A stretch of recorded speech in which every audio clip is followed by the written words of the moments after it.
ونصلي ونسلم على رسوله الكريم بسم الله الرحمن الرحيم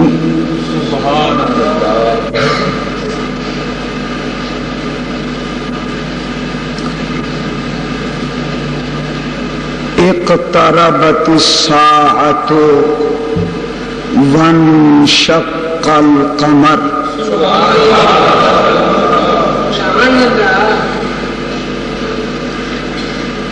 وقال الله تبارك وتعالى في مقام آخر ألم نشرح لك صدرك سبحان الله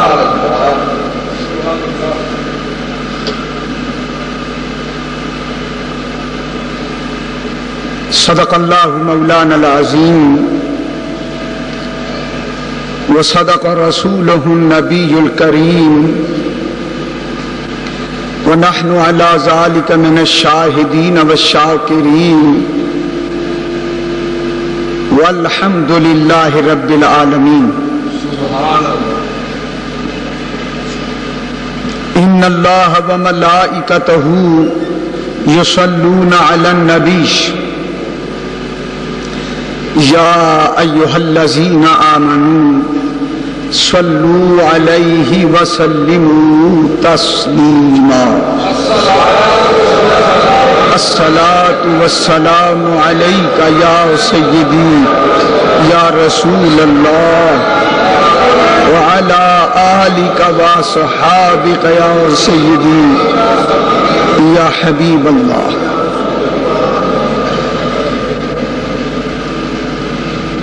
حمد و صلات کے بعد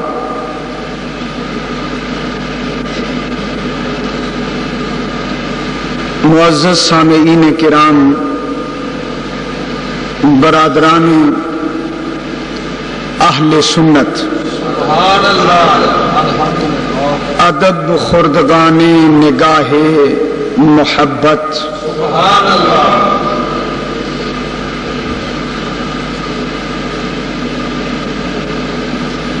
گزشتہ جمعۃ المبارک کے خطاب میں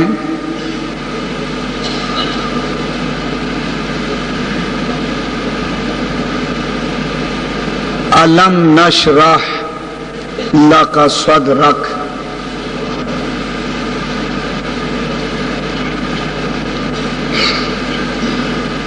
کے تحت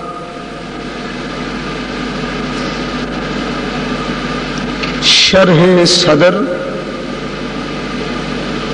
اور شق صدر کا بیان ہوا تھا۔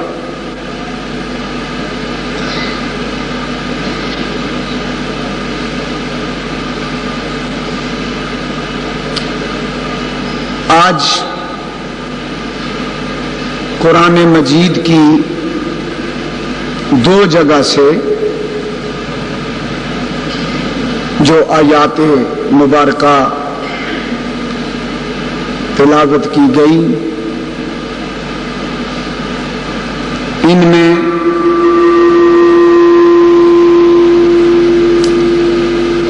شق صدر کا بھی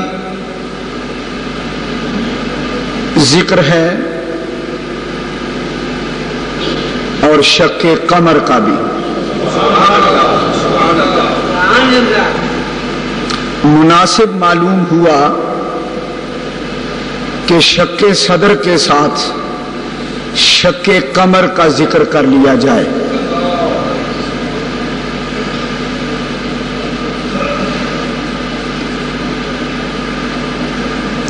یہ بات ذہن نشین رہے کہ حضور سرور عالم صلی اللہ علیہ وآلہ وسلم کے معجزات بے شمار ہیں. آپ کے کمالات کی کوئی حد نہیں.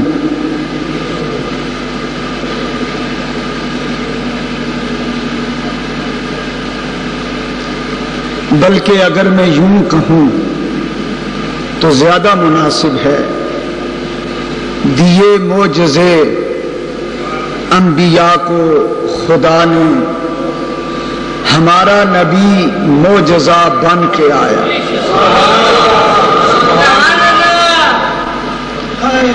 حضور صلی اللہ علیہ وآلہ وسلم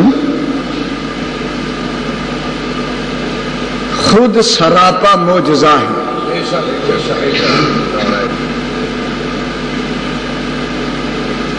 میلاد بھی آپ کا معجزہ ہے اور معراج بھی آپ کا معجزہ ہے.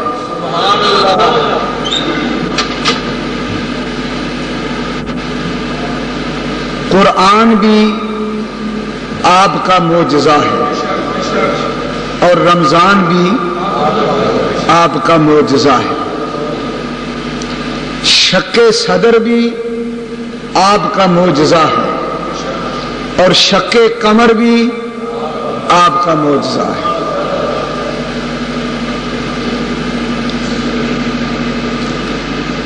اللہ رب العزت نے قرآن پاک میں حضور کے شرح صدر کا ذکر فرمایا. علماء مفسرین نے اس کی تفسیر میں دو باتیں بیان کی. ایک، شرح صدر سے مراد شرح صدر ہی ہے، اور دوسرا، شرح صدر سے مراد شق صدر بھی ہے.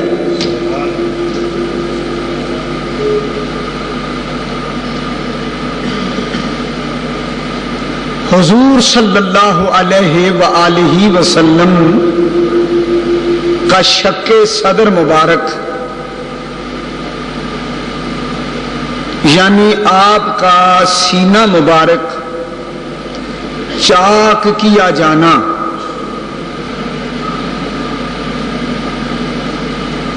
آپ کی زندگی میں آپ کے ساتھ یہ واقعہ 4 مرتبہ رونما ہوا.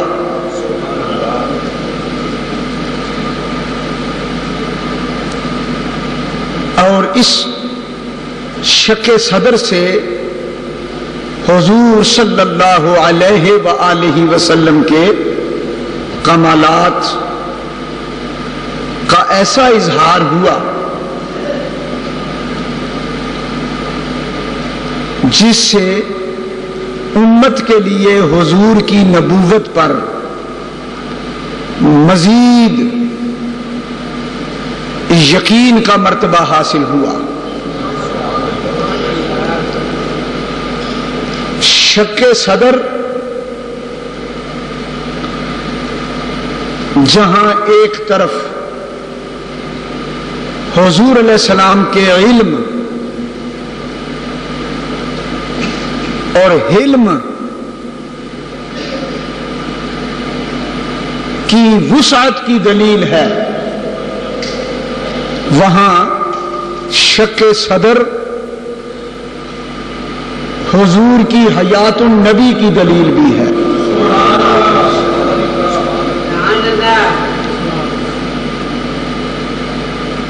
جیسا کہ میں نے عرض کیا تھا کہ جبریل و میکائیل علیہ السلام نے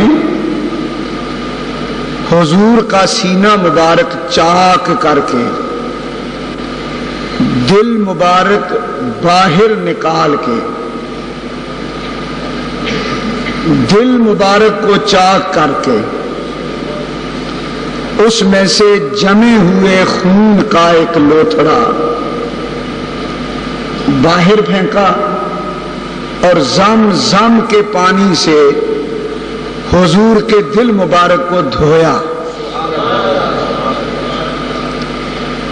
یہاں علماء بیان فرماتے ہیں کہ حضور کا دل مبارک آپ کا دل مبارک آب زمزم سے اس لیے نہیں دھویا گیا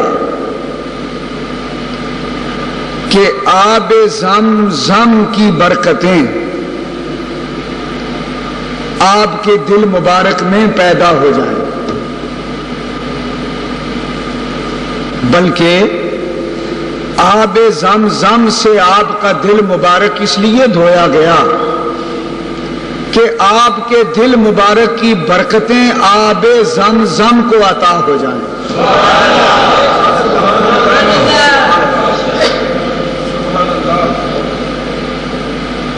آب زمزم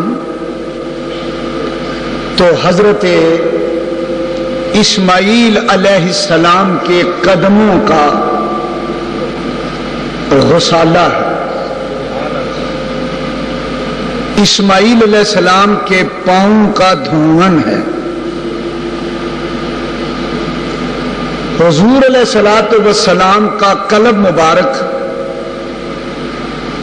اس سے کیا برکتیں حاصل کرے گا، بلکہ آب زمزم کو آب کوثر پر فضیلت دینے کے لیے آب زمزم کو حضور کے دل سے مس کیا گیا تاکہ آب زمزم آب کوثر سے افضل ہو جائے۔ یہ مسئلہ آپ ذہن نشین فرمائیں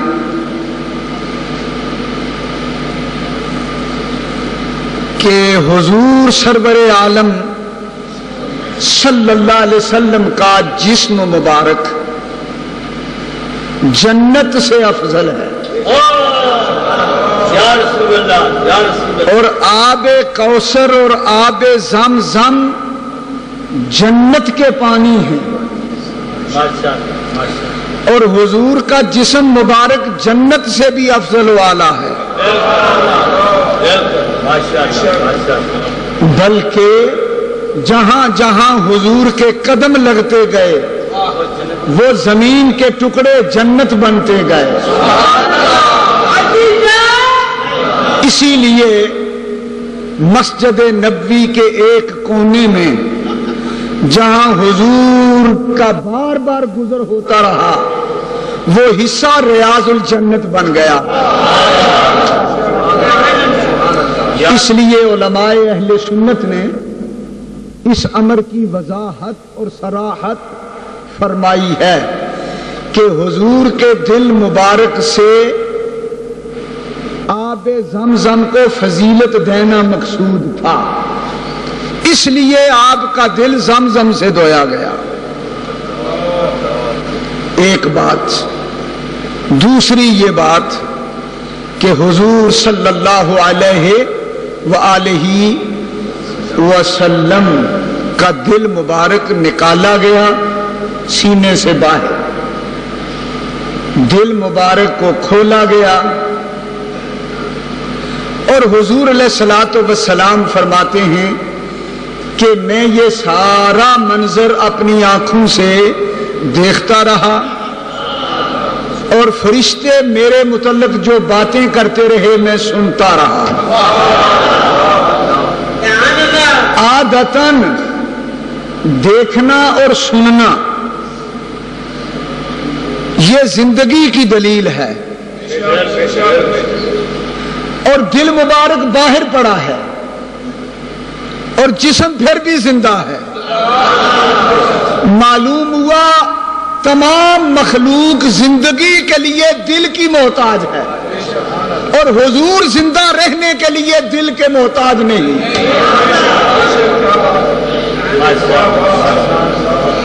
کیونکہ ساری مخلوق زندگی سے ہے اور زندگی حضور سے ہے، یہ فرق یاد رکھیں۔ لوگ زندگی سے زندہ ہیں، ہم زندگی سے زندہ ہیں، اور زندگی میرے نبی سے زندہ ہے۔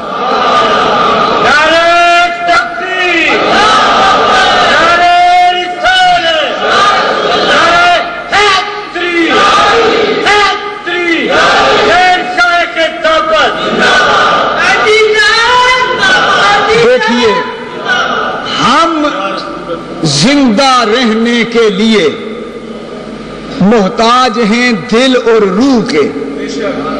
ہم زندہ رہنے کے لیے محتاج ہیں دل اور روح کے، اور دل اور روح زندہ رہنے کے لیے محتاج ہیں حضور کے۔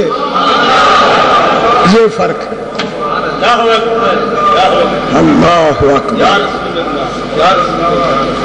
لوگ روح کی وجہ سے زندہ ہیں، لوگ روح کی وجہ سے، جسم میں روح ہو تو زندہ ہیں، اور حضور علیہ السلام روح کی وجہ سے زندہ نہیں، کیونکہ آپ خود روح ہیں۔ آپ کیا ہیں؟ روح ہیں۔ بلکہ صراحت فرمائی ہے علماء اور اولیاء امت نے کہ حضور روح الارواح ہیں۔ حضور روح الارواح ہیں، ارواح کی روح بھی آپ ہیں، اور جسموں کی روح بھی آپ ہیں۔ روح اجسام بھی مصطفیٰ ہیں، اور روح ارواح بھی مصطفیٰ ہیں۔ لہذا حضور کیا ہیں، یہ بات آج تک کسی کی سمجھ میں نہیں آئی۔ پھر سنو، حضور کیا ہیں، یہ بات آج تک کوئی سمجھ نہیں سکا۔ اتنا پتا ہے کہ خدا نہیں، باقی کوئی پتا نہیں کہ پھر ہیں کیا۔ نہ حلیمہ بھید کھلا ہے یہ، نہ مقام چونو چرا ہے یہ۔ تو خدا سے پوچھ وہ کون تھے جو تیری بکریاں چرا گئے۔ اتھا خود عبد سڑ ویندے، اتھا جب ہمارے پاس ہوتے ہیں، جب ہمارے پاس ہوتے ہیں، اتھا خود عبد سڑ ویندے، اتھا حق نال مل ویندے۔ دماغی کو چکر ڈھیندے، ہے الٹی چال کیا پوچھ گئے۔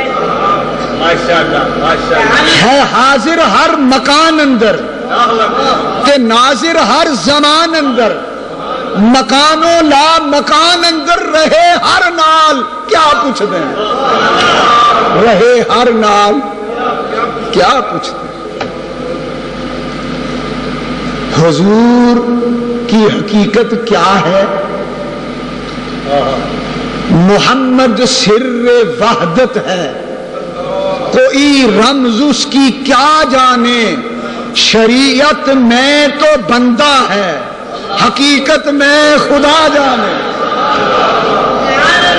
حضرات محترم، یہ بات ذوق ایمان کے ساتھ سنی۔ رسول اللہ کا شک صدر کے وقت دل مبارک باہر نکال لیا گیا، اور آپ یہ جانتے ہیں کہ انسان کے جسم میں روح کا مرکز دل ہے، روح کا مرکز دل ہے۔ جب دل باہر ہو جائے تو روح باہر ہو جاتی ہے، تو دل بھی باہر، روح بھی باہر، اور حضور کا جسم زندہ۔ اللہ یہ بتا رہا تھا کہ تھوڑی دیر کے لیے میں یہ مشاہدہ تمہیں کرا رہا ہوں، اے میرے نبی کی امت، تھوڑی دیر کے لیے حضور کا دل اور روح باہر نکال کر میں بتا رہا ہوں کہ میرا نبی پھر بھی زندہ ہے، تاکہ تمہیں یہ معلوم ہو جائے کہ جو نبی تھوڑی دیر کے لیے روح اور دل کے باہر نکلنے کے باوجود زندہ رہتا ہے، وہ قیامت تک قبر میں بھی روح اور دل کے بغیر زندہ رہ سکتا ہے۔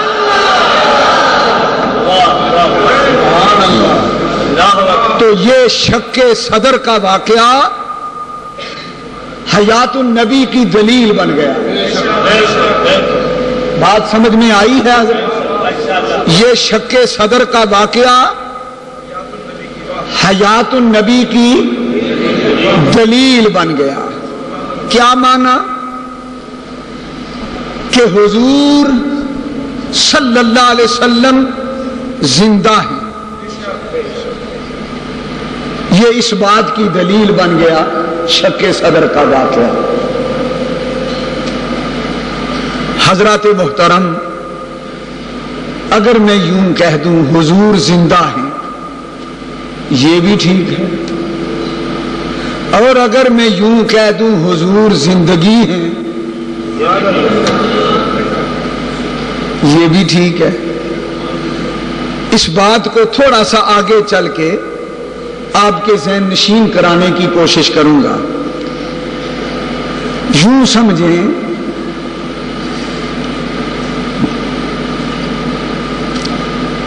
کہ شک صدر اور شک قمر یہ دونوں معجزے حضور کے کمالات کے مظہر ہیں، اور میں ان دونوں کو آج اکٹھا اس لیے ذکر کر رہا ہوں کہ میرے ذہن میں ایک مسئلہ ہے جو آپ کے ذہن نشین کرانا چاہتا ہوں۔ وہ یہ ہے کہ شک صدر اس بات کی دلیل ہے کہ حضور زندہ ہیں، اور شک قمر اس بات کی دلیل ہے کہ حضور زندگی ہے۔ اس کی وضاحت آگے ہوگی۔ ایک بار سبحان اللہ کہیں، کھل کے بولیں ذرا سارے۔ اللہ تبارک و تعالی آپ کو، ہم سب کو اپنے محبوب کی زیادہ سے زیادہ محبت عطا کرے، اللہم آمین۔ توجہ فرمائیے، ایک ہے شک صدر،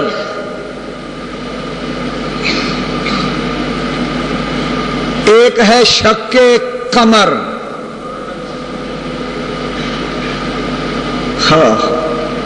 شک قمر کس کو کہتے ہیں؟ شک صدر کا مفہوم آپ کچھ نہ کچھ سمجھے۔ شک قمر کیا ہے؟ حضور نے چاند کے 2 ٹکڑے کیے، چاند کے 2 ٹکڑے کیے تھے۔ یہ بات قرآن سے ثابت ہے، احادیث صحیحہ سے ثابت ہے۔ بخاری شریف، مسلم شریف، ترمذی شریف، صحاح ستہ کی احادیث سے یہ ثابت ہے۔ قرآن کی سورہ قمر میں پہلی آیت یہ ہے، اقتربت الساعۃ وانشق القمر، قیامت قریب آ گئی ہے اور چاند 2 ٹکڑے ہو گیا ہے۔ چاند کے 2 ٹکڑے ہونا قرآن سے ثابت ہے، بخاری اور مسلم کی احادیث صحیحہ سے ثابت ہے۔ لہذا کوئی مسلمان قرآن اور حدیث کا انکار نہیں کر سکتا۔ سورہ قمر 27واں پارہ، اقتربت الساعہ وانشق القمر، یہ آیت مبارکہ شک قمر پر دلیل ہے۔ یہ نص قرآنی سے ثابت ہے کہ حضور نے چاند کے 2 ٹکڑے کیے تھے، ماشاءاللہ ماشاءاللہ۔ اور متعدد صحابہ کرام سے یہ حدیث مروی ہے۔ حضرت علی المرتضی شیر خدا رضی اللہ تعالی عنہ سے بھی یہ حدیث مروی ہے، اور اس کی خصوصی روایت حضرت سیدنا عبداللہ ابن مسعود رضی اللہ تعالیٰ عنہ سے ہے۔ حضرت علی پاک کی شان تو ہر مسلمان مانتا اور جانتا ہے۔ میں اس روایت کے متعلق 2 جملے کہہ کے آگے چلتا ہوں۔ شق قمر کی وہ روایت جس کے راوی حضرت سیدنا عبداللہ ابن مسعود ہیں رضی اللہ تعالیٰ عنہ، یہ کون ہیں؟ یہ صحابی رسول ہیں صلی اللہ علیہ وسلم۔ حضرت عبداللہ ابن مسعود جلیل القدر صحابی ہیں، بڑی شان والے صحابی ہیں، اور ہم حنفی لوگ، سنی حنفی لوگ حضرت عبداللہ ابن مسعود کی روایات کو زیادہ معتبر سمجھتے ہیں، اور ہمیں جو حدیثیں پہنچی ہیں کہ رسول اللہ صلی اللہ علیہ وسلم رفع یدین نہیں کیا کرتے تھے، یہ حدیثیں حضرت سیدنا عبداللہ ابن مسعود سے پہنچی رضی اللہ تعالی عنہ سے۔ حضرت سیدنا عبداللہ ابن مسعود رضی اللہ تعالی عنہ نے حضور کے وصال کے بعد مسجد نبوی میں کھڑے ہو کر ایک دن صحابہ کرام سے فرمایا تھا، کیا میں تمہیں وہ نماز پڑھ کر نہ دکھاؤں جو رسول اللہ کی اصل نماز تھی؟ تو صحابہ نے کہا ہاں پڑھ کے دکھائیے۔ تو حضرت عبداللہ ابن مسعود نے نماز پڑھی اور رفع یدین نہ کی، کہا یہ وہ نماز ہے جو رسول اللہ پڑھا کرتے تھے۔ یہ حدیث ابو داؤد میں ہے، ابن ماجہ میں ہے، سیاستہ میں ہے۔ ہم حنفی لوگ حضرت عبداللہ ابن مسعود کی روایات اور احادیث کو زیادہ لیتے ہیں۔ آپ پوچھیں گے اس کی وجہ؟ اس کی وجہ یہ ہے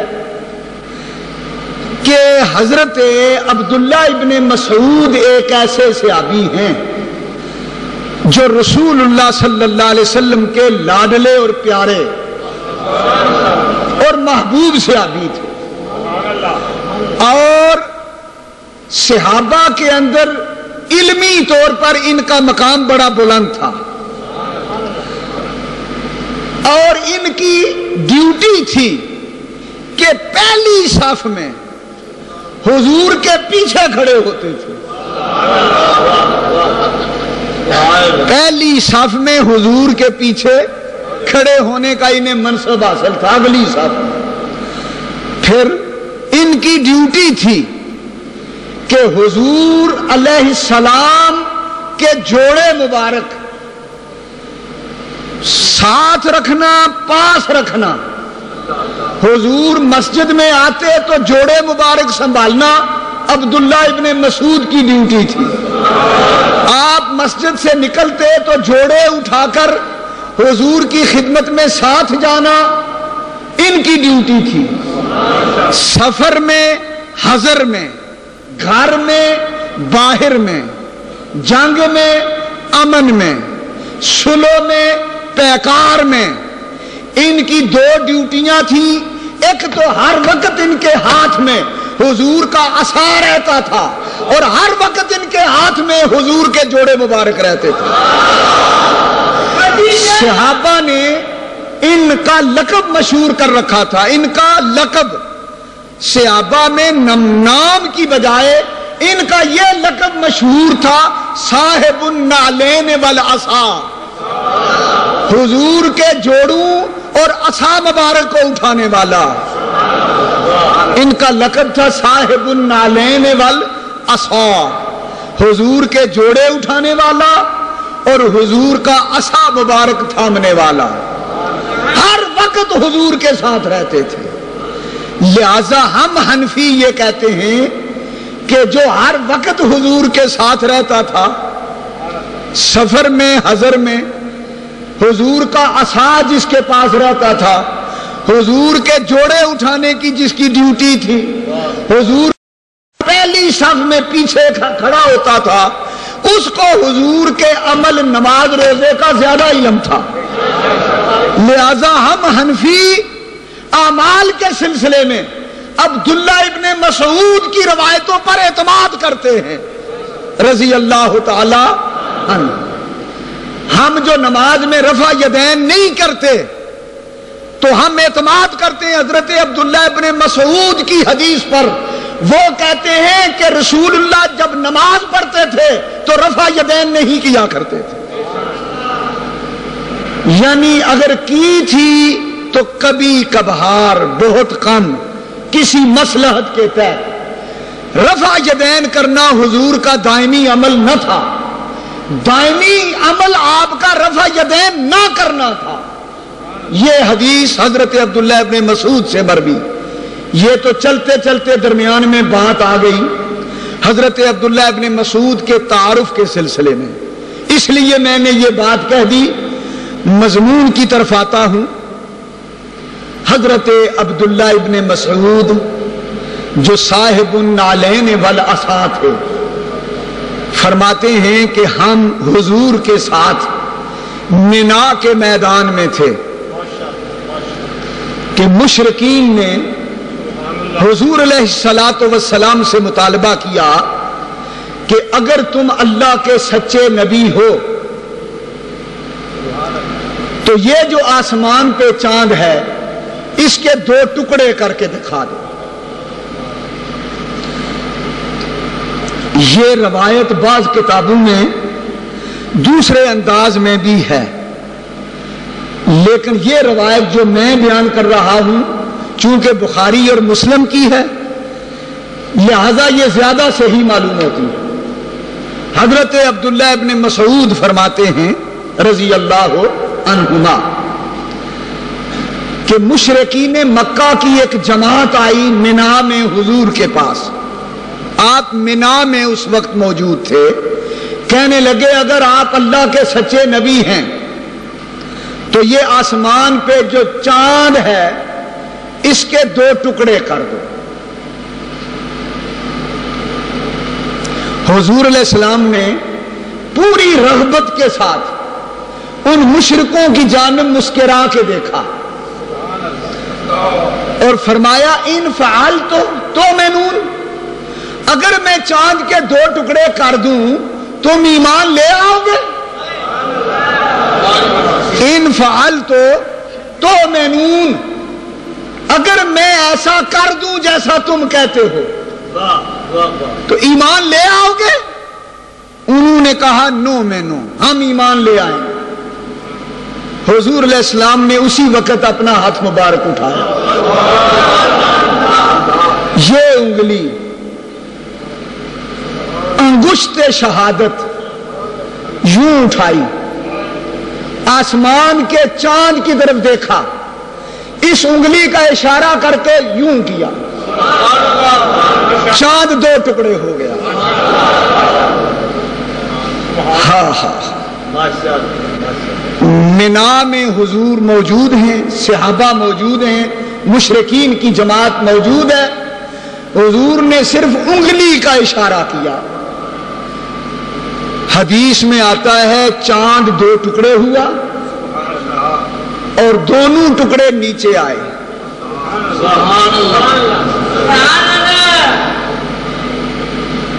ایک ٹکڑا غار حرا کے اس جانب سے گزرا جبل نور کے قریب، دوسرا ٹکڑا غار حرا کے اس جانب سے گزرا اور پھر واپس جا کے مل گیا۔ یہ صحیحین کی حدیث ہے، مسلم اور بخاری کی۔ حضور علیہ الصلوۃ والسلام نے اسی وقت زور سے پکارا یا فلاں یا فلاں یا فلاں بن فلاں اشہدو اشہدو اشہدو، اے فلاں مشرک، اے فلاں مشرک، اے فلاں کے بیٹے فلاں، گواہ رہنا میں نے چاند کے 2 ٹکڑے کر دیے ہیں۔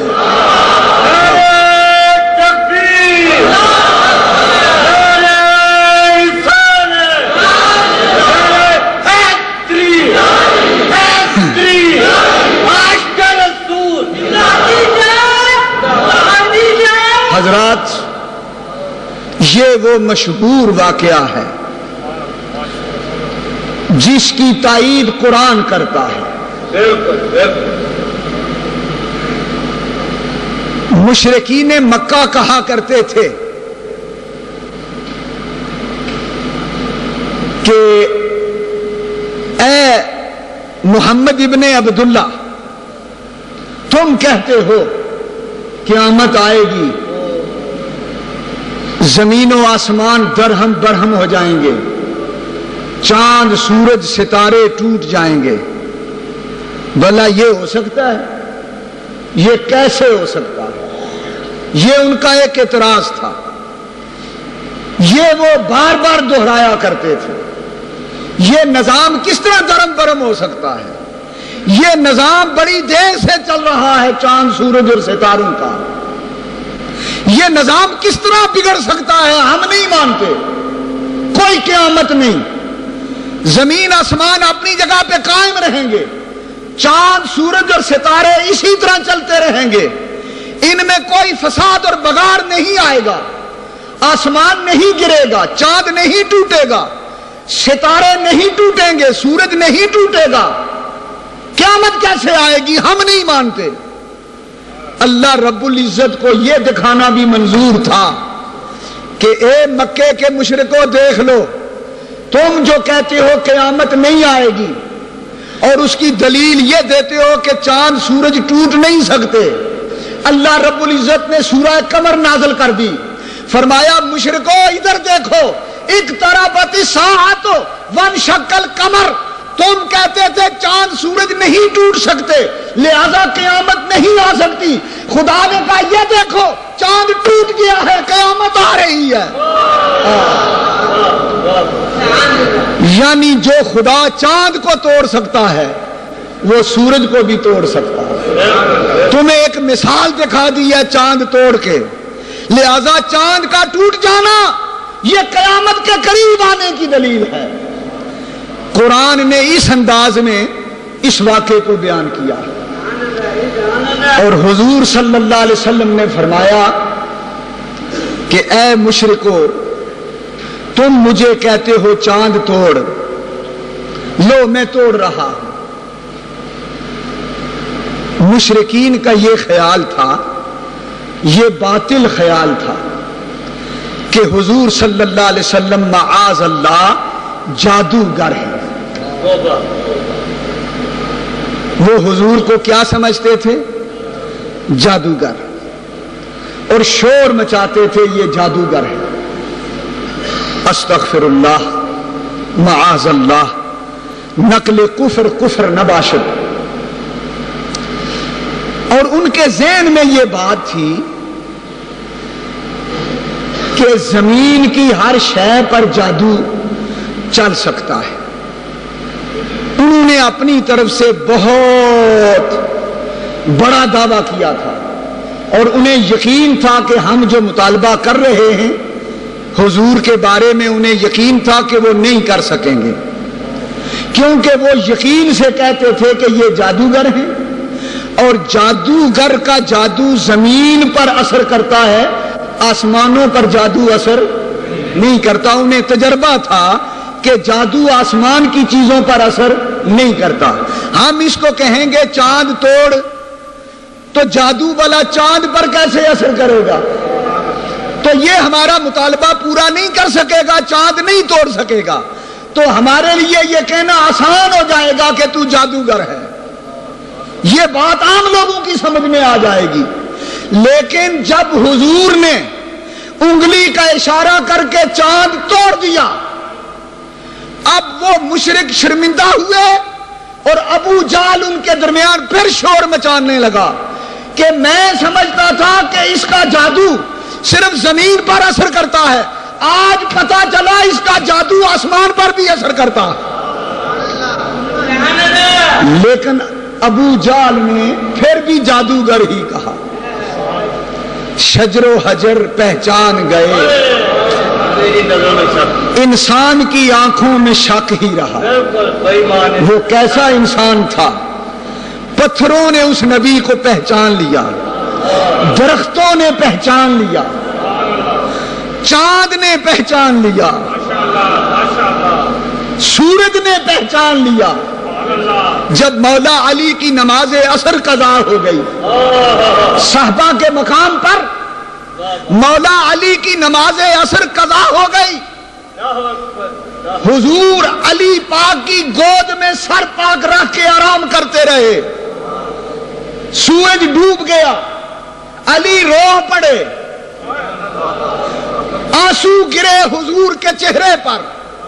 حضور نے آنکھیں کھولی، علی کیا ہوا؟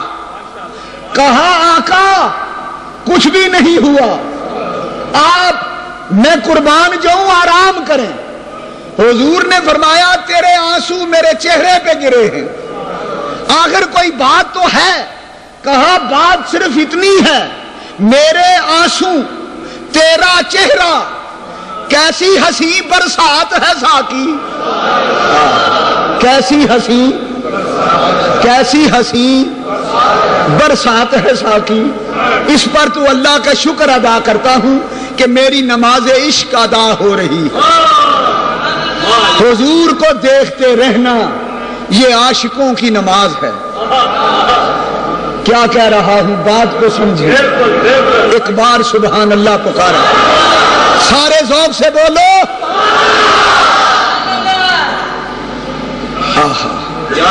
علامہ اقبال بھی یہ بات کہنے پہ مجبور ہو گیا۔ اقبال جیسا فلسفی وہ کہتا ہے ادائے دید سراپا نیاز تھی تیری۔ حضرت بلال حبشی کی بارگاہ میں خطاب کرتا، اقبال کہتا ہے اے بلال، نبی کو تیرے دیکھنے کی ادا کیسی تھی؟ ادائے دید سراپا نیاز تھی تیری، کسی کو دیکھتے رہنا نماز تھی تیری۔ ازل سے تیرے عشق کا ترانہ بنی، نماز تو اس کی دید کا ایک بہانہ بنی، ایک بہانہ بنی۔ ہاں ہاں، معلوم ہوا محبوب کا چہرہ تکتے رہنا یہ عاشق کی نماز ہے، یہ عاشق کی نماز ہے۔ حضرت علی شیر خدا رضی اللہ تعالیٰ عنہ خیبر سے واپسی کے موقع پر صحابہ کے مقام پر جب حضور نے آپ کی گود میں سر مبارک رکھ کے آرام فرمایا تھا، علی پاک نے ابھی نماز عصر ادا نہ کی تھی۔ یہ ان کے عشق کا امتحان تھا، یہ ان کی وفا کی ادا کا امتحان تھا۔ حضور نے آنکھیں بند کر لی، علی نے آنکھیں کھول لی۔ علی آنکھیں کھول کے حضور کو تکتے رہے۔ شام ویندیاں شام قضا ہوئی۔ شام، پہلے شام کا مطلب محبوب ہے، دوسرے شام کا مطلب وقت نماز ہے۔ شام ویندیاں شام قضا ہو، شام کو دیکھتے دیکھتے شام نکل گئی، محبوب کا چہرہ تکتے تکتے نماز عصر کا وقت نکل گیا، سورج ڈوب گیا، سورج ڈوب گیا۔ علی رو پڑے، روئے اس لیے کہ نماز قضا ہو گئی۔ قضا پہ اس لیے روئے کہ ان کے نزدیک نماز کی قضا کا تصور نہ تھا، ان کی نمازیں کبھی قضا، جس طرح ہمارے ہاں ادا کا تصور کوئی نہیں، ان کے ہاں قضا کا تصور کوئی نہ تھا۔ قضا نماز کو وہ نہیں جانتے تھے کہ وہ قضا کیا ہوتی ہے، ان کی نمازیں قضا نہیں ہوا کرتی تھی۔ یہ صحابہ کی شان تھی. اللہ اکبر. قضا کا تصور ہی نہ تھا اس لیے گھبرا گئے, رو پڑے لیکن حضور کو جگایا نہیں. جانتے تھے اگر نماز کے لیے حضور کو جگایا تو نماز والے نے کہہ دیا کہ جا تیری نماز قبول ہی نہیں, پھر کیا کروں گا. جس محبوب کے صدقے نمازیں ملی ہیں اس پہ اگر نماز قربان ہو جاتی ہے تو ہونے دو. لیکن دل میں ایک افسوس پیدا ہوا, کیا ہی اچھا ہوتا کہ نماز عشق تو ادا ہو رہی ہے, نماز عصر بھی ادا ہو ہی جاتی, دونوں نمازیں ادا ہو جاتی. اس لیے افسوس ہوا کہ نماز عشق تو ادا ہو گئی, اس پہ اللہ کا شکر, لیکن نماز عصر رہ گئی, کاش دونوں ادا ہو جاتے. مسلمانوں, لوگ تو کہتے ہیں کہ نبی نے چاند کو کیسے توڑا. میں کہتا ہوں تم چاند کی بات کرتے ہو, ادھر ہم سے پوچھو نبی نے سورج کو کیسے موڑا. وہ صرف چاند توڑتا نہیں, سورج موڑتا بھی ہے.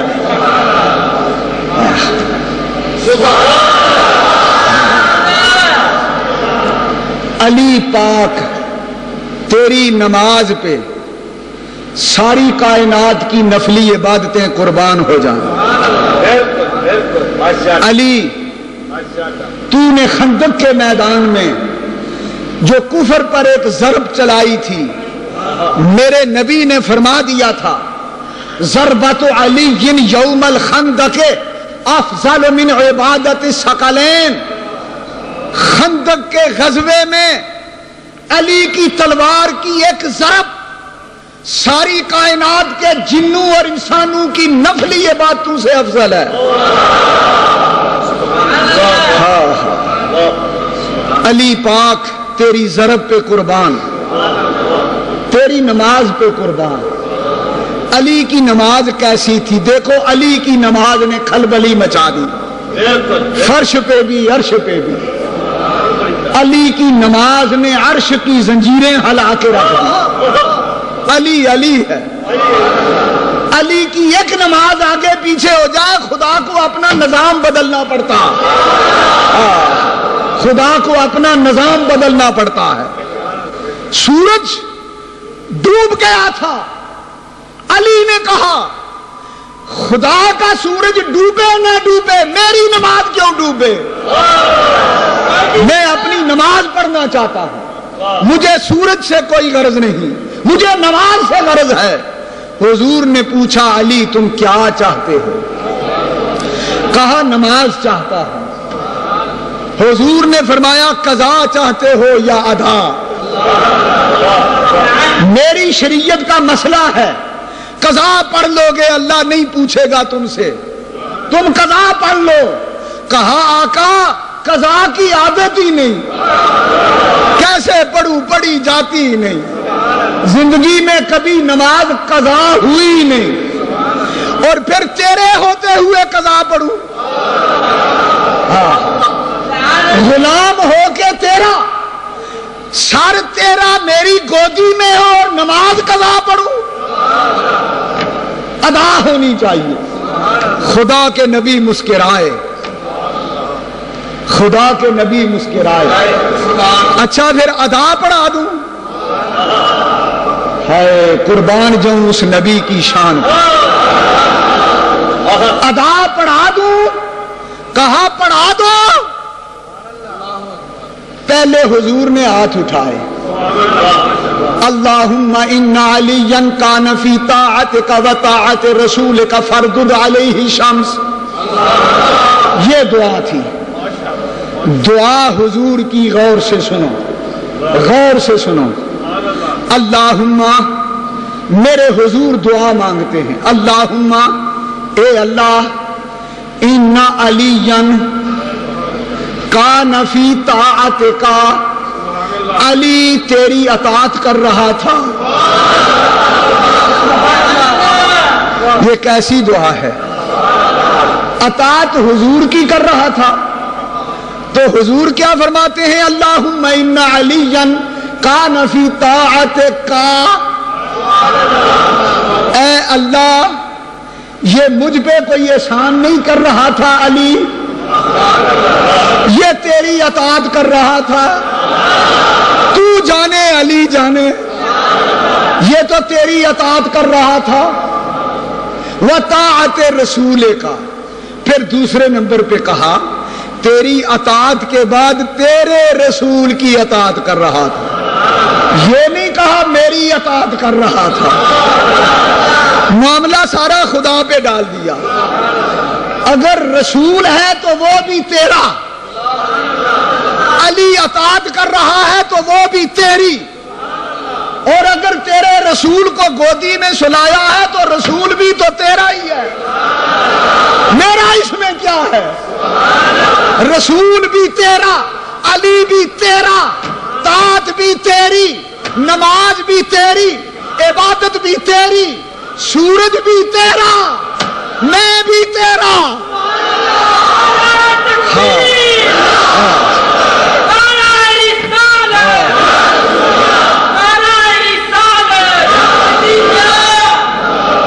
تماشا تو دیکھو، تماشا تو دیکھو.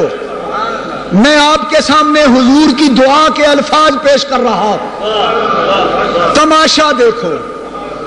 تو اللہ تعالیٰ آگے سے فرماتا ہے محبوب پھر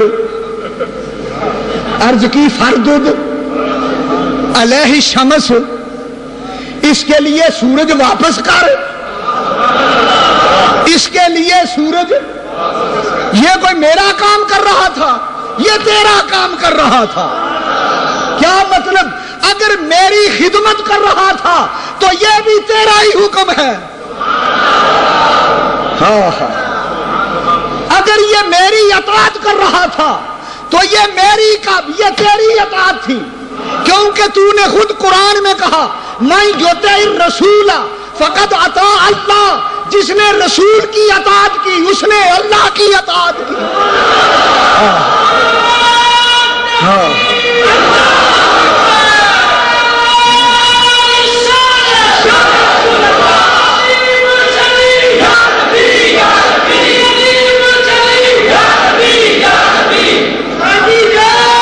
حضرات توجہ فرمائیں. نبی عرض کرتا ہے خدایا فردد علیہ شمس. اللہ نے کہا میں کیا کروں؟ کہا اطاعت تیری کر رہا تھا، تو نہیں کرنا ہے اور کس نے کرنا ہے؟ ڈیوٹی تیری دے رہا تھا. کیسا ناز ہے، کیسا ناز ہے. علی تیری ڈیوٹی پہ مامور تھا، تیری اطاعت کر رہا تھا. اللہ نے کہا تو پھر میں کیا کروں؟ کہا فردد علیہ شمس، تو سورج کو کہہ کہ واپس آ جائے. تو سورج کو کہہ کہ واپس آ جائے تاکہ پھر اثر ہو جائے. علی نماز پڑھ لے گا. ادھر سے کیا جواب آیا؟ محبوب مجھے کیا کہتے ہو؟ یا اللہ تجھے ہی تو کہتا ہوں فردد علیہ شمس، سورج واپس لٹا. محبوب مجھے کیا کہتے ہو؟ یا اللہ خالق تو ہے. کہا محبوب مالک تو ہے.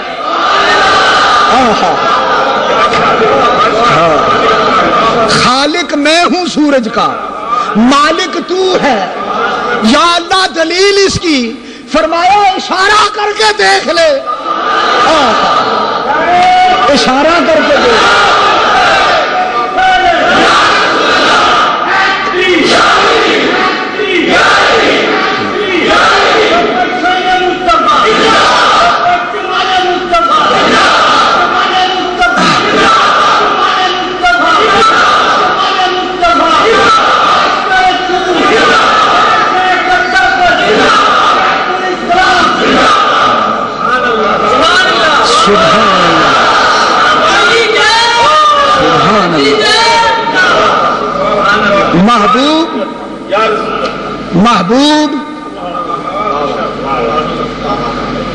خالق میں، مالک تو، مجھے کیا کہتا ہے؟ اشارہ کر کے دیکھ لے، بھلا تیری مانتا ہے کہ نہیں مانتا؟ مجھے تو کیا کہتا ہے؟ میں نے سب کچھ بنا کے تیرے حوالے کر دیا ہے۔ اب میں ایک جملہ کہنا چاہتا ہوں، حضرات غور سے سنو۔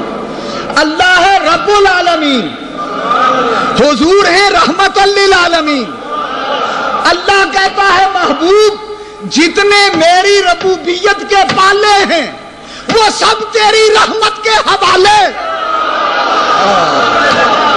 میں نے سب کچھ بنا کے تیرے حوالے کر دیا۔ مجھے کیا کہتا ہے؟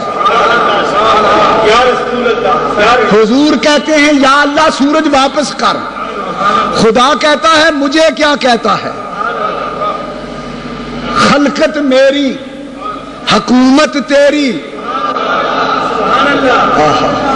خالق میں، مالک تو۔ ذرا اشارہ کر کے دیکھ تو صحیح۔ حضور نے ہاتھ اٹھایا سورج کی طرف، مغرب کی جانب، اور اپنی یہ ایک انگلی مغرب کی جانب اٹھا کے یوں کھینچی۔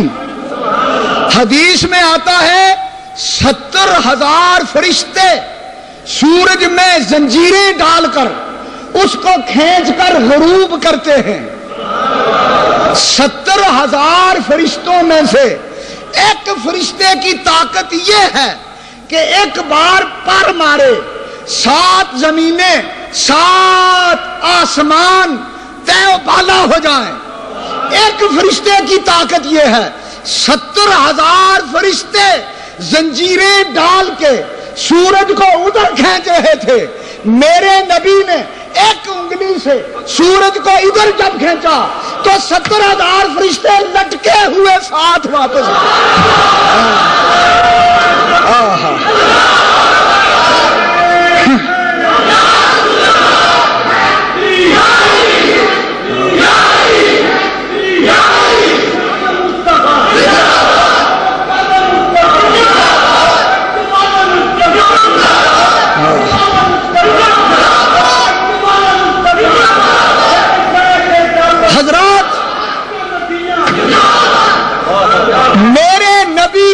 انگلی کی طاقت، ایک انگلی کی طاقت اتنی، اگر ایک انگلی کی طاقت کا یہ حال ہے تو پورے پنجے کی طاقت کیا ہوگی؟ اللہ اکبر۔ اور جس نبی کے پنجے میں اتنی طاقت ہوگی اس کے بازوں میں کتنی طاقت ہوگی، اور جس کے بازو میں اتنی طاقت ہوگی اس کے جسم میں، جس کو بارے دو عالم کی پرواہ نہیں۔ ایسے بازو کی قوت پہ لاکھوں سلام، ایسے بازو کی قوت پہ، ایسے بازو کی قوت پہ، ایسے بازو کی قوت پہ لاکھوں سلام، کروڑوں سلام، اربوں سلام، خربوں سلام، سلام سلام سلام۔ لوگو تم باتیں کرتے ہو چاند توڑا کیسے، پہلے یہ تو سوچو سورج موڑا کیسے۔ کس کس بات کا انکار کرو گے؟ تم کہاں جاؤ گے؟ عظمت مصطفیٰ کا انکار کر کے کدھر جاؤ گے؟ اقتربت الساعۃ وانشق القمر، حضور نے مینا کے میدان میں کھڑے ہو کر آسمان کے چاند کی جانب اشارہ کیا۔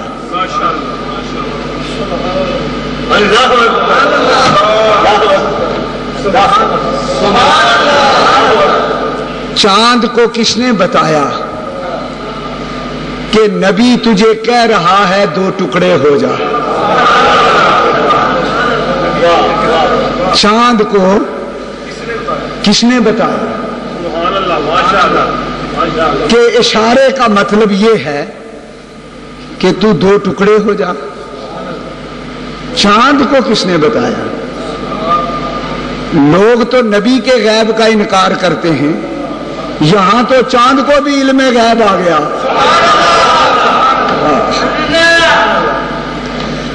چاند کے پاس حضور نے کوئی آدمی بھیجا تھا، جا چاند کے کان میں کہہ دے کہ نبی کہتا ہے 2 ٹکڑے ہو جا، ہو کے پھر جبل ہرا کے اردا گرد پھر کے واپس چلا جا۔ کوئی پیغام بھیجا تھا، کوئی آدمی بھیجا تھا؟ چاند کو کیسے پتا چل گیا کہ نبی کا یہ مطلب ہے؟ ایک بات کہنا چاہتا ہوں، ذہن حاضر رکھیں۔ حدیث میں آتا ہے ایک یہودی آیا حضور صلی اللہ علیہ وسلم کے سامنے، کہنے لگا آپ واقعی اللہ کے سچے نبی ہیں؟ فرمایا ہاں واقعی میں اللہ کا سچا نبی ہوں۔ کہنے لگا میں کیسے مانوں؟ فرمایا جیسے تو ماننا چاہتا ہے میں منوا لوں گا، منوانا میرا کام ہے۔ کہنے لگا پھر میرا ایک مطالبہ ہے۔ پوچھا کیا؟ کہنے لگا وہ دور سامنے کیکر کا درخت، کیکر کا درخت وہ دور عرب کی سرزمین پر کہیں کہیں کوئی دور دراز درخت ملتا تھا، وہ کیکر کا درخت۔ فرمایا ہاں اگر وہ وہاں سے چلے اور چلتا ہوا آپ کے پاس آئے، آپ کو آ کے پہلے سجدہ کرے، پھر سجدہ کر کے اٹھ کے کھڑا ہو جائے، پھر آپ کا کلمہ پڑھے، میں بھی پڑھ لوں گا، مجھے کیا تکلیف ہے، میں بھی پڑھ لوں گا۔ ہائے ہائے، حضور سرور عالم صلی اللہ علیہ وسلم نے فرمایا وہ تو پڑھے ہی پڑھے، تو پکا وعدہ کر تو بھی پڑھے گا؟ نے کہا جی میں بھی پڑھوں گا۔ فرمایا اچھا اس طرح کر، تو جا، تو جا اس درخت کے پاس، میں نہیں جاتا، تو جا، اس کو جا کے تو کہہ دے، اگر میں گیا تو تو کہے گا کوئی جادو کر دیا ہے، میں دور رہتا ہوں، تو جا اس درخت کو جا کے تو کہہ، میرا نام نہ لینا، اس کو کہنا وہ جو کھڑا ہے تجھے وہ بلا رہا ہے۔ میں نہیں جاتا، میں گیا تو تو سوچے گا کوئی سازش کر لی، کوئی جادو کر لیا، کوئی آنکھوں پہ کوئی عمل کر دیا، میں نہیں جاتا، تو جا، بے شک میرا نام نہ لینا کہ محمد رسول اللہ بلاتا ہے، کہنا وہ بلاتا ہے۔ اگر میں سچا نبی ہوا تو دیکھنا کس طرح آتا ہے۔ حضرات توجہ چاہتا ہوں، یہ حدیث ہے، حدیث۔ یہودی گیا، جا کے کہنے لگا تجھے وہ بلاتے ہیں، تجھے وہ بلاتے ہیں۔ حدیث میں آتا ہے کہ جب کہا نا وہ بلاتے ہیں تو درخت پہلے آگے جھکا، پھر پیچھے مڑا، پھر دائیں جھکا، پھر بائیں جھکا۔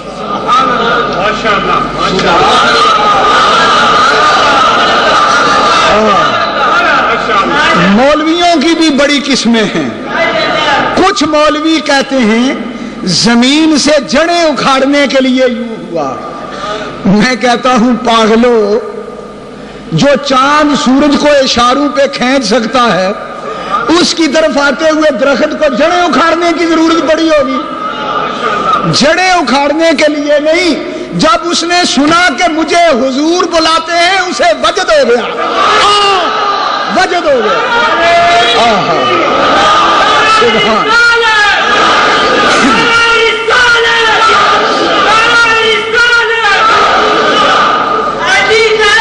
ارے وہ تو درخت تھا، وہ تو درخت تھا، وہ تو درخت تھا۔ سنیوں، تم تو سنی ہو، تم تو مسلمان ہو، تم تو ہوش و حواس والے ہو، تم تو دل والے ہو، تم تو عشق والے ہو۔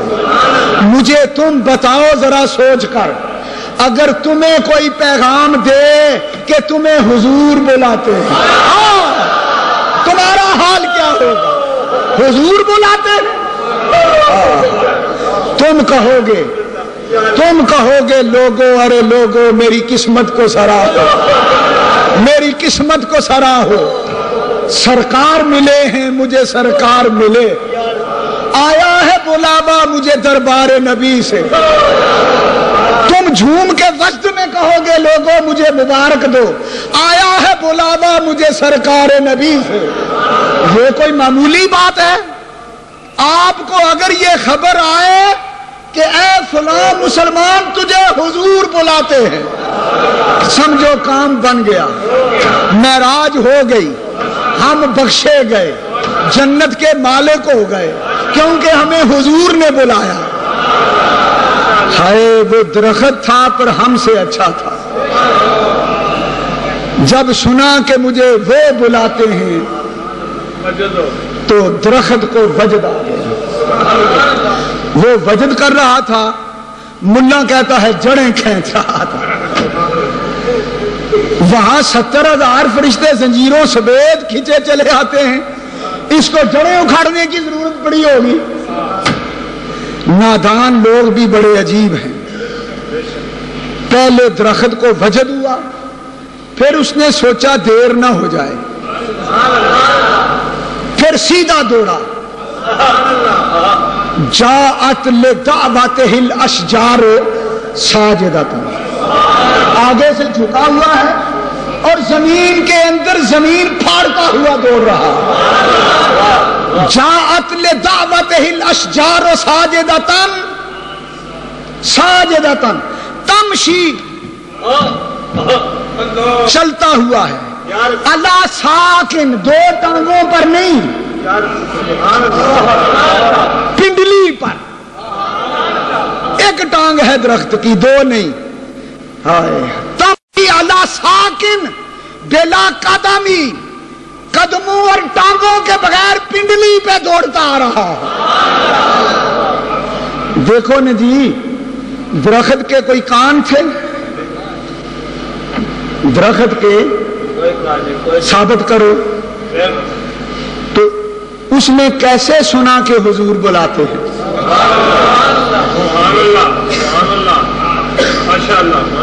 پھر درخت حضور کی طرف آ رہا ہے، اس کی کوئی آنکھیں تھیں کہ وہ دیکھ رہا تھا وہ حضور کھڑے؟ آنکھیں بھی نہیں تھیں، لیکن سیدھا آ رہا تھا۔ کان بھی نہیں تھے، سن رہا تھا۔ آنکھیں بھی نہیں تھیں، دیکھ رہا تھا۔ پاؤں بھی کوئی نہیں، دوڑ رہا تھا۔ یہ ہے نبی کی شان، یہ ہے نبی کی شان۔ اب توجہ کیجئے، درخت سن رہا ہے بغیر کانوں کے، چل رہا ہے بغیر ٹانگوں کے، دیکھ رہا ہے بغیر آنکھوں کے۔ اسے کیا ضرورت تھی ٹانگوں کی؟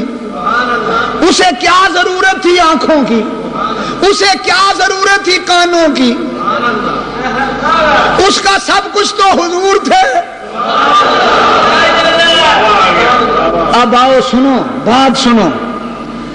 حضور نے اشارہ کیا سورج کو، سورج دوڑتا ہوا واپس آ گیا۔ حضور نے اشارہ کیا چاند کو، چاند دو ٹکڑے ہو کے نیچے آ گیا۔ جبل حرا کے گرد پھر کے واپس ہو گیا. کوئی اس کو حضور نے کہا تھا پہلے 2 ٹکڑے ہو کے جبل حرا پہ آ, پھر یہاں طواف کر کے واپس جا کے مل جا.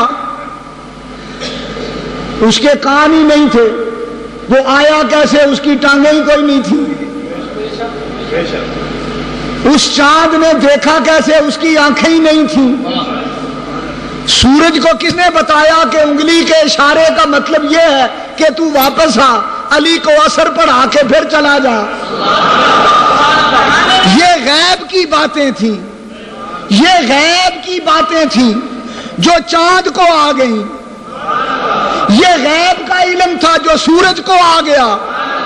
یہ غیب کا علم تھا جو درختوں کو آ گیا. ارے تم کہتے ہو نبی کو غیب نہیں, نبی تو جس شے کی طرف اشارہ کرتے ہیں اس کو بھی غیب آ جاتا ہے, غیب آ جاتا ہے.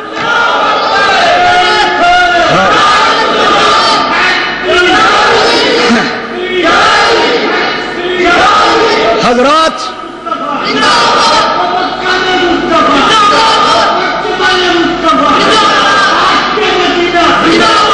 دیکھو یہ کیا ہو رہا ہے. میں شک صدر سے چلا تھا شک کمر کی طرف, میں شک صدر سے چلا ہوں شک کمر کی طرف. میرا دعویٰ یہ ہے کہ لوگ زندگی کے محتاج ہیں, حضور زندگی کے محتاج نہیں. لوگ زندہ ہوتے ہیں, حضور زندہ نہیں زندگی ہیں. میں یہ جملہ کیوں کہتا ہوں؟ اس لیے کہتا ہوں کہ یہ 3 مسئلے میں نے آپ کے سامنے رکھے. درخت کا حضور کی طرف آنا, دوڑنا, سجدہ کرنا, کلمہ پڑھنا. پھر سنو, چاند کا 2 ٹکڑے حضور کے اشارے سے ہونا, پہلے ٹوٹنا پھر جڑ جانا. سورج کا حضور کے حکم سے واپس لوٹنا, پھر واپس چلے جانا. یہ کیا ہو رہا ہے؟ یہ ہو کیا رہا ہے؟ یہ کیوں ہو رہا ہے؟ اس کی وجہ یہ ہے, میں ایک مثال, پہلے بھی میں نے ایک بار یہ مسئلہ بیان کیا تھا, آج پھر کرتا ہوں. میں ایک مثال دینے لگا ہوں. یہ میری انگلی ہے, یہ میری نظر آ رہی ہے. میں اس انگلی کو کہتا ہوں اے انگلی تو میرے سر پہ آ جا. آ گئی. میں اس انگلی کو کہتا ہوں تو میری ناک پہ بیٹھ جا. بیٹھ گئی. بولو نا. میں اس کو کہتا ہوں یہ مائک ہے, اس پہ آ جا. آ گئی. میں کہتا ہوں واپس میرے کندھے پہ چلی آ. آ گئی. یہ جو انگلی ہے یہ آ رہی ہے, یہ جا رہی ہے, یہ سن رہی ہے, یہ دیکھ رہی. نہیں سمجھے بات کو؟ مجھے اس کی آنکھیں دکھا دو, مجھے اس کی ٹانگیں دکھا دو. یہ میری انگلی چل رہی ہے بغیر ٹانگوں کے. میں کہتا ہوں سر پہ آ جا, اس کو میرا سر نظر آ رہا ہے, دیکھ رہی ہے بغیر آنکھوں کے. میں اس کو کہتا ہوں مائک پہ آ جا, اس نے میری بات سن لی ہے بغیر کانوں کے. یہ مائک پہ آ گئی ہے. یہ انگلی کیا کر رہی ہے؟ یہ چل رہی ہے, پھر رہی ہے, دیکھ رہی ہے, سن رہی ہے. یہ کیا بات؟ حضرات توجہ, اصل بات یہ ہے کہ جو کچھ میرے دل میں ارادہ آتا ہے انگلی وہ کر دیتی ہے, کیونکہ میں اس کی زندگی ہوں, اس کی جان میں ہوں. نہیں سمجھے بات؟ اس کی جان میں ہوں. یہ خود کچھ نہیں, یہ میری وجہ سے قائم ہے، جب میں نہ رہا یہ بھی ختم ہو جائے گی۔ چونکہ میری وجہ سے قائم ہے لہذا اس کی زندگی میں ہوں، اس کی جان میں ہوں، تو جس شے کی جو جان ہوتا ہے وہ اس کو جدھر چاہے پھر آئے۔ چونکہ میرا نبی 14 طبق کی جان ہے، سورج کی جان ہے، چاند کی جان ہے، ستاروں کی جان ہے، درختوں کی جان ہے، پتھروں کی جان ہے، میرا نبی جدھر چاہے ساری کائنات کو پھرائے۔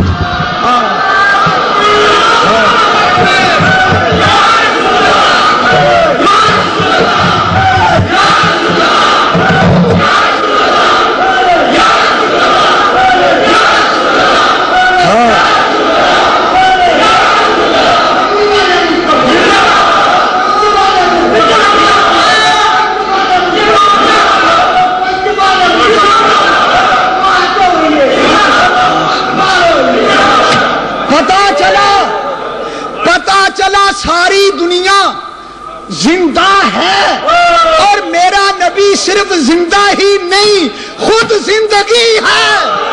میرا نبی جدھر دیکھ لے زندگی ہے، جس کو ہاتھ لگا دے زندگی آ جاتی ہے، ٹھوکر مار دے زندگی آ جاتی ہے، ہاتھ رکھ دے زندگی آ جاتی ہے، سڑی ہوئی کھجوریں اگا لیتا ہے، پتھروں سے کلمے پڑھا لیتا ہے، سورج کو واپس بلا لیتا ہے، چاند کو 2 ٹکڑے بنا لیتا ہے۔ معلوم ہوا 14 طبق کی جان ہوئی۔